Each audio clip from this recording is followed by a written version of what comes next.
Praise the Lord. കർത്താവിന്റെ അതിപരിശുദ്ധമായി നാം വാഴ്ത്തപ്പെടട്ടെ. ഈ നല്ല സമയത്തെ ഓർത്ത് ദൈവത്തെ സ്തുതിക്കുകയും വാഴ്ത്തുകയും ചെയ്തു. വിവിധ സ്ഥലങ്ങളിൽ രാജ്യങ്ങളുമായിരുന്ന ദൈവത്തിനെ കേൾക്കുന്ന എല്ലാ പ്രിയപ്പെട്ടവരും കർത്താവായ യേശു ക്രിസ്തുവിന്റെ വിലയേറിയ നാമത്തിൽ എൻ്റെ സ്നേഹവന്ദനം. അല്പസമയത്തെ ദൈവന ചിന്തയ്ക്കായി ഒരു ദൈവദിന ഭാഗം വായിക്കുന്നു. യെശയ്യാ പ്രവാചകന്റെ പുസ്തകം 9-ാം അധ്യായം എൻ്റെ 6-ാം വാക്യം. നമുക്കൊരു ശിശു ജനിച്ചിരിക്കുന്നു, നമുക്കൊരു മകൻ നൽകപ്പെട്ടിരിക്കുന്നു, ആധിപത്യം അവന്റെ തോളിൽ ഇരിക്കും, അവൻ അത്ഭുതമന്ത്രി, വീരരാം ദൈവം, നിത്യപിതാവ്, സമാധാന പ്രഭു എന്ന് പേർ വിളിക്കപ്പെടും. ഹല്ലേലൂയ. വളരെ അനുഗ്രഹിക്കപ്പെട്ട നമുക്കെല്ലാം സുപരിചിതമായ ഒരു ദൈവദിനമാണ് വായിച്ചത്. കർത്താവായ യേശുക്രിസ്തുവിന്റെ ജനനത്തിന് 700 വർഷങ്ങൾക്ക് മുമ്പ് പ്രവാചകൻ കർത്താവായ യേശുക്രിസ്തുവിന്റെ ജനനത്തെക്കുറിച്ച് പ്രവചിച്ചിരുന്നു വരുന്ന വിശുദ്ധ തിരുവെഴുത്തുകൾ നമുക്ക് വായിക്കും മനസ്സിലാക്കാൻ കഴിയും. ഹല്ലേലൂയ. ഈ തിരുവെഴുത്തിനെ ആധാരമാക്കി നാം വായിക്കുമ്പോൾ മത്തായിയുടെ സുവിശേഷത്തിലേക്ക് വരുമ്പോൾ നമുക്ക് കാണാൻ കഴിയുന്നുണ്ട്. മത്തായി സുവിശേഷം ഹല്ലേലൂയ 1-ാം അധ്യായം അതിന്റെ 18-ാമത്തെ വാക്യം തൊട്ട് വായിക്കുമ്പോൾ കാണുന്നുണ്ട്. എന്നാൽ യേശുക്രിസ്തുവിന്റെ ജനനം ഈ വണ്ണമായിരുന്നു. അവന്റെ അമ്മയായ മറിയ യോസേപ്പിന് വിവാഹം നിശ്ചയിക്കപ്പെട്ട ശേഷം അവർ കൂടി വരും മുമ്പേ പരിശുദ്ധാത്മാവിൽ ഗർഭിണിയായി എന്ന് കണ്ടു. അവളുടെ ഭർത്താവ് യോസേപ്പ് നീതിമാനാകൊണ്ടും അവൾക്ക് ലോകവാദം വരുത്തുവാൻ അവന് മനസ്സിലാക്കിക്കൊണ്ടും അവളെ ഗൂഢമായി ഉപേക്ഷിപ്പാൻ ഭാവിച്ചു. ഇങ്ങനെ നിലച്ചിരിക്കുമ്പോൾ കർത്താവിന്റെ ദൂതൻ അവന് സ്വപ്നത്തിൽ പ്രത്യക്ഷനായി, ദാവീദിന്റെ മകനായ യോസേപ്പെ, നിന്റെ ഭാര്യയായി മറിയെ ചേർത്തുകൊള്ളുവാൻ ശങ്കിക്കേണ്ട, അവളിൽ ഉൽപ്പാദിതമായി പരിശുദ്ധാത്മാവിലാകുന്നു. അവൾ ഒരു മകനെ പ്രസവിക്കും, അവൻ തന്റെ ജനത്തെ അവരുടെ പാപങ്ങളിൽ നിന്ന് രക്ഷിപ്പാനിരിക്കൊണ്ട് നീ അവന് യേശു എന്ന് പേർ വിളിക്കണമെന്ന് മത്തായിയുടെ സുവിശേഷത്തിലും നമുക്ക് കാണാൻ കഴിയും. ഹല്ലേലൂയ. അതേപോലെ തന്നെ ലൂക്കോസിന്റെ സുവിശേഷം വായിക്കുമ്പോൾ 2-ാം അധ്യായം ഹല്ലേലൂയ അതിന്റെ സ്തോത്രം ഹല്ലേലൂയ 14-ാമത്തെ വാക്യത്തിൽ വരുമ്പോൾ കാണുന്നുണ്ട്. അത്യുന്നതങ്ങളിൽ ദൈവത്തിന് മഹത്വം, ഹല്ലേലൂയ, ഭൂമി ദൈവപ്രസാദമുള്ള മനുഷ്യർക്ക് സമാധാനം എന്ന് അവിടെ കാണാൻ കഴിയുന്നു. ഹല്ലേലൂയ. അപ്പോൾ തന്നെ യേശുക്രിസ്തുവിന്റെ ജനത്തെക്കുറിച്ച് പറയുന്നത് സകല ജനത്തിനും ഉണ്ടാകുവാനുള്ള മഹാസന്തോഷം എന്നാണ്. യോഹന്നാന്റെ സുവിശേഷത്തിലേക്ക് വരുമ്പോൾ നമുക്ക് കാണുന്നുണ്ട്. 1-ാം അധ്യായം 14-ാം വാക്യം. വചനം ജഡമായി തീർന്നു, കൃപയും സത്യവും നിറഞ്ഞവരായി നമ്മുടെ ഇടയിൽ പാർത്തു. ഞങ്ങൾ അവന്റെ തേജസ് ഹല്ലേലൂയ തേജസ് അവൻ പിതാവിങ്കിൽ നിന്ന് ഏകജാതനായവന്റെ തേജസ്സായി കണ്ടുവന്ന യേശുവിന്റെ ജനനത്തെക്കുറിച്ച് അവിടെ രേഖപ്പെടുത്തി കാണാൻ കഴിയും.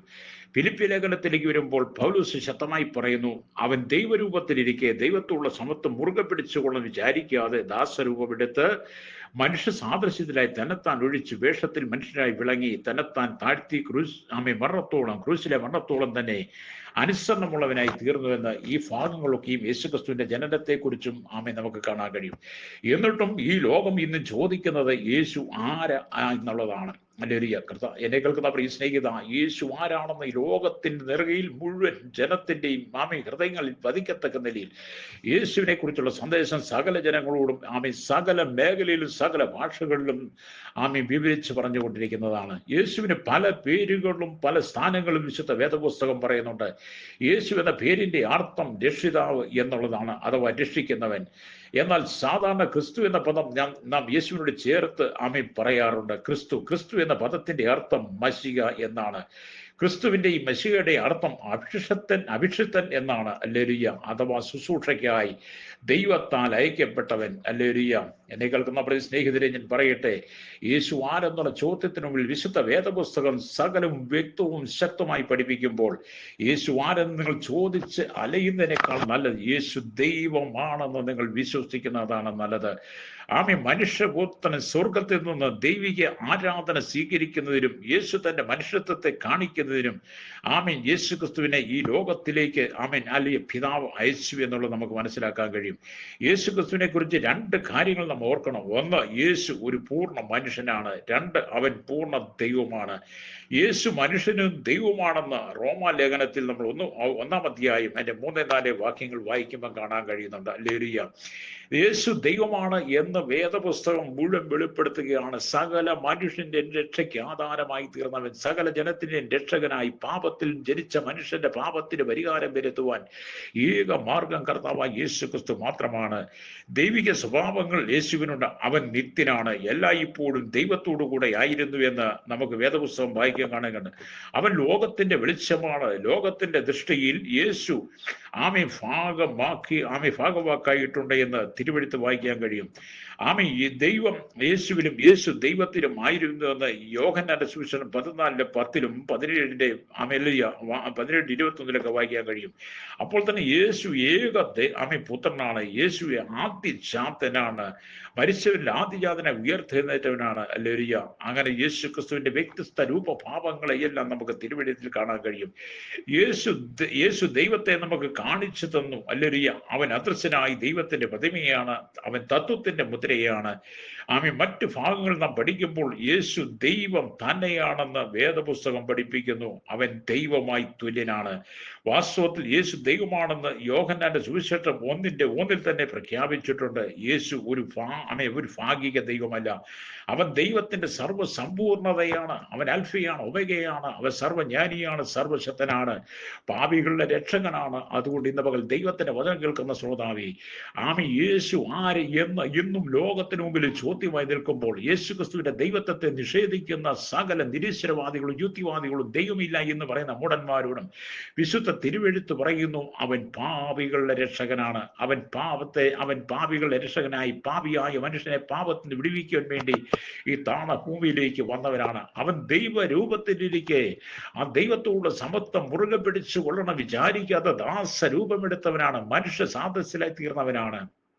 ഇന്ന് പകൽ എന്നെ കേൾക്കുന്ന മാതാവേ, പിതാവേ, ഈ ലോകത്തിൽ നീ ജീവിക്കുമ്പോൾ നിന്റെ പാപത്തിന് പരിഹാരം നൽകുവാൻ ഏക വീണ്ടെടുപ്പുകാരൻ കർത്താവായ യേശു ക്രിസ്തു മാത്രമാണ്. ഇന്നേക്ക് 2025 വർഷങ്ങൾക്ക് മുമ്പ് കാൽവരി ക്രൂശിൽ സകല ജനത്തിന് പാപത്തിന് പരിഹാരം വരുത്തുവാൻ, പാപത്തിന് മോചനം നൽകുവാൻ ആമി ഒരേ ഒരു യാഗം നടന്നത് അത് കർത്താവായ യേശു ക്രിസ്തുവിന്റെ യാഗം മാത്രമാണ്. അവൻ കാൽവരി ക്രൂശിൽ നമുക്ക് വേണ്ടി പരമയാഗമായി മാറി. അവനെ അരിമത്തിക്കാനായിരിക്കുന്ന യോസെഫിന്റെ കല്ലറയിൽ അടക്കിയെങ്കിലും 3-ാം നാൾ അതിശക്തിയോടെ ഉയർത്തെഴുന്നേറ്റ് അല്ലെങ്കിൽ 40 നാളുകൾ ശിഷ്യന്മാർക്ക് പ്രത്യക്ഷമായി 40-ാം നാൾ സ്വർഗത്തിലേക്ക് കരയേറിപ്പോയവരും അല്ലേരിയ പിതാവിന്റെ വലത്തുഭാഗത്ത് നമുക്ക് വേണ്ടി മധ്യസ്ഥനയ്ക്കുന്ന ഏക രക്ഷിതാവ് യേശു ക്രിസ്തു മാത്രമാണ്. അതുകൊണ്ടാണ് അപ്പോസ്തല പ്രവൃത്തി എഴുതുമ്പോൾ ഇങ്ങനെ രേഖപ്പെടുത്തി വെച്ചു, മറ്റൊരുത്തിനും രക്ഷയില്ല, രക്ഷിക്കപ്പെടുവാൻ ആകാശത്തിന്റെ കീഴിൽ മനുഷ്യരുടെ നൽകപ്പെട്ട വേറൊരു നാമവും ഇല്ല. അതെ, ഇന്ന് പകൽ എന്നെ കേൾക്കുന്ന മാതാവേ, പിതാവേ, യേശുവിന്റെ സുവിശേഷം, യേശു ക്രിസ്തുവിന്റെ സന്ദേശം, യേശുവാകുന്ന വെളിച്ചത്തെ നിന്റെ ഹൃദയത്തിന്റെ അന്തർഭാഗത്ത് ഈ വെളിച്ചം വീശുകയാണെങ്കിൽ നിന്റെ സകല പാപങ്ങൾക്കും പരിഹാരം യേശു ക്രിസ്തുവിനാൽ ലഭിക്കും. ആമീൻ. എഫേസ്യ ലേഖനം 2:1 വായിക്കുമ്പോൾ കാണുന്നത്, അവൻ ഈ അകൃത്യങ്ങളാലും പാപങ്ങളാലും മരിച്ചവരായി നമ്മയും അവനോട് കൂടി ഉയർപ്പിച്ചു. ഹല്ലേലൂയ. അതേ, പാപത്തിൽ വീണുകിടന്ന നിനക്ക് സ്വാതന്ത്ര്യമില്ലാതെ, സമാധാനമില്ലാതെ, സന്തോഷമില്ലാതെ, സ്വസ്ഥതയില്ലാതെ എന്നും അടിമത്തത്തിൽ വീണുകിടന്ന് അടിമത്തത്തിന്റെ നുകം ഏറ്റുകൊണ്ട് നിത്യമായി നരകത്തിലേക്ക് ജീവിതം നയിച്ചുകൊണ്ടിരുന്ന നിനക്ക് അതിൽ നിന്നൊരു മോചനം തന്നത് യേശു ക്രിസ്തുവിന്റെ ക്രൂശിലെ മരണമാണ്. അവന്റെ മരണം ഒരു യാദൃശ്ചികമായിരുന്നില്ല. യേശുവിന്റെ ജനനം മുമ്പ് കൂട്ടി തന്നെ പിതാവ് നിയമിച്ചതും നിശ്ചയിച്ചതുമായിരുന്നു വിശുദ്ധ തിരുവെഴുത്ത് വായിക്കുമ്പോൾ കാണാൻ കഴിയും. അതുകൊണ്ട് ഇന്ന് പകൽ എന്നെ കേൾക്കുന്ന ശ്രോതാവേ, ഈ ലോകത്തിൽ മനുഷ്യൻ രക്ഷയ്ക്ക് വേണ്ടി നെട്ടോട്ടം മൂടുമ്പോൾ, മനുഷ്യൻ ദൈവത്തെ അന്വേഷിച്ച് നടക്കുമ്പോൾ, ഇന്നേക്ക് 2000-ലധികം വർഷം മുമ്പ് ബേത്ലഹേമിൽ നമുക്ക് വേണ്ടി ഭുജാതനായി ജനിച്ച യേശുവാണ് സകല ജനത്തിന്റെ രക്ഷകൻ. ഹല്ലേലൂയ. അവൻ മാത്രമേ മനുഷ്യന്റെ പാപത്തിന് പരിഹാരം നൽകുവാൻ ഈ ഭൂമിയിൽ മരിച്ചിട്ടുള്ളൂ. മാനവകുലത്തിന്റെ പാപത്തിന് വേണ്ടി ഒരുവൻ മരിച്ചിട്ടുണ്ടെങ്കിൽ അത് യേശു മാത്രമാണ്. ഹല്ലേലൂയ. സമാധാനമില്ലാതെ, സന്തോഷമില്ലാതെ, സ്വസ്ഥതയില്ലാതെ, കണ്ണുനീരിന്റെ നടുവിലൂടെ ശാപത്തിന്റെ, പാപത്തിന്റെ, രോഗത്തിന്റെ, വേദനത്തിന്റെ നടുവിൽ ആയിരുന്ന എനിക്കും നിങ്ങൾക്കും മോചനം തരുവാൻ ആമീൻ കർത്താവായ യേശു ക്രിസ്തു തന്റെ ജീവൻ തന്നെ നമുക്ക് ഈ ഭൂമി തന്നു. അവന്റെ അവസാന തുള്ളി രക്തം വരത്തും നമ്മുടെ പാപത്തിന്റെ കറകളെ കഴുകി നമ്മെ വെടിപ്പാക്കി എന്ന് നമുക്ക് മനസ്സിലാക്കാൻ കഴിയും. എന്നാൽ യേശു മനുഷ്യൻ തന്നെ ആയിരുന്നു എന്ന് നമുക്ക് വെളിപ്പെടുത്തുവാൻ വേണ്ടിയാണ്. അവന് മനുഷ്യൻ രൂപമായിരുന്നു, മനുഷ്യന്റെ രൂപം എടുത്തു എന്ന് വെളിപ്പെടുത്താൻ വേണ്ടിയാണ് ആമേ സ്തോത്രം യേശു ജഡത്തിൽ ജനിക്കുന്നതിനെ. അപ്പോൾ തന്നെ അവൻ പരിശുദ്ധാത്മാവിനാൽ പരിശുദ്ധാത്മാവിനെ ജനിക്കപ്പെട്ടവനാണ്. എങ്കിലും യേശു ഒരു മനുഷ്യാത്മാവ് അല്ലെങ്കിൽ തന്നിൽ പറയപ്പെട്ടിരുന്നു എന്ന് നമുക്ക് വെളിപ്പെടുത്തിയിട്ടുണ്ട്. യേശു ഒരു ശിശു ആയിരിക്കുമ്പോൾ തന്നെ ഈ ലോകത്തിലേക്ക് പിറന്നു എന്ന് നമുക്ക് കാണാൻ കഴിയും. യേശു ദൈവമായിരുന്നെങ്കിലും മനുഷ്യരൂപത്തിലാണ് അവൻ ഭൂമിയിലേക്ക് ജനിക്കപ്പെട്ടത്. കാരണം ഈ ഭൂമി മനുഷ്യനായിരിക്കുന്ന എനിക്കും നിങ്ങൾക്കും യേശുവിനെ മനസ്സിലാകണമെങ്കിൽ അവൻ മനുഷ്യാവതാരം തന്നെ എടുക്കണമായിരുന്നു. അതുകൊണ്ട് ഇന്ന് പകൽ ദൈവത്തിന്റെ വചനം കേൾക്കുന്ന ശ്രോതാവേ, പാപത്തിൽ വീണ് കിടക്കുന്നതിന്റെ ജീവിതത്തിൽ സമാധാനം, സന്തോഷം, സ്വസ്ഥതയില്ലാതെ കണ്ണുനീരിന്റെ നിലയുടെ മരണത്തെ മാത്രം മുഖം കണ്ട് നീ യാത്ര ചെയ്യുകയാണോ, നിന്റെ ജീവിതം അവസാനിപ്പിക്കാൻ വേണ്ടി നീ ആഗ്രഹിച്ചിരിക്കുന്ന വ്യക്തിയാണെങ്കിൽ ഇന്ന് പകൽ നീ യേശുവിനോട് നിന്റെ ഹൃദയം കൊടുക്കുന്നെങ്കിൽ അവൻ നിന്റെ സകല പാപങ്ങൾക്കും പരിഹാരം നൽകും, മോചനം നൽകും. ഞാൻ ഈ ദൈവത്തിന്റെ വചനം നിനക്ക് വേണ്ടി പ്രാർത്ഥിക്കാൻ പോവുകയെ. എന്താണ്? യേശുക്രിസ്തുവിന്റെ ജനനത്തിന് 700 വർഷം മുമ്പ് പ്രവാചകൻ പറഞ്ഞ ആമേൻ അത്ഭുത മന്ത്രി വീരനാം ദൈവം നിത്യപിതാവ് സമാധാന പ്രഭു അവൻ നിന്റെ രക്ഷകനാണ്, നിന്റെ സകല പ്രശ്നങ്ങൾക്കും പരിഹാരകനാണ്. ഇത് പകൽ യേശുവിനെ വിശ്വസിച്ചിട്ട് അവനോട് ഹൃദയം കൊണ്ട് എന്നോടൊപ്പം പ്രാർത്ഥിക്കുന്നെങ്കിൽ നിന്റെ സകല പ്രശ്നങ്ങളും പരിഹരിക്കും. പരിശുദ്ധ ഞങ്ങളുടെ നല്ല ദൈവം സ്വർഗ്ഗീയ പിതാവേ, അനുഗ്രഹിക്കപ്പെട്ട നല്ല സമയത്ത് വചനം കേട്ടുകൊണ്ടിരിക്കുന്ന ലോകത്തിലുള്ള 800 കോടിയിലധികം ജനത്തിന്റെ വിടുതലിനും രക്ഷയ്ക്കും മാനസാന്തരം വേണ്ടി പ്രാർത്ഥിക്കുന്നു. ശാപത്തിന്റെ, പാപത്തിന്റെ, ബന്ധനത്തിന്റെ, രോഗത്തിന്റെ കെട്ടുകൾ അഴിഞ്ഞ് ജനം വിടിവിക്കപ്പെട്ട് ദൈവത്തെങ്കിലേക്ക് മടങ്ങി വരുവാൻ യേശുവിന്റെ കരങ്ങളിൽ ഏൽപ്പിക്കുന്ന കർത്താവേ, സകല ജനത്തെ വിടിവിക്കണമേ. യേശുവിന്റെ നാമത്തിൽ തന്നെ ആമേൻ.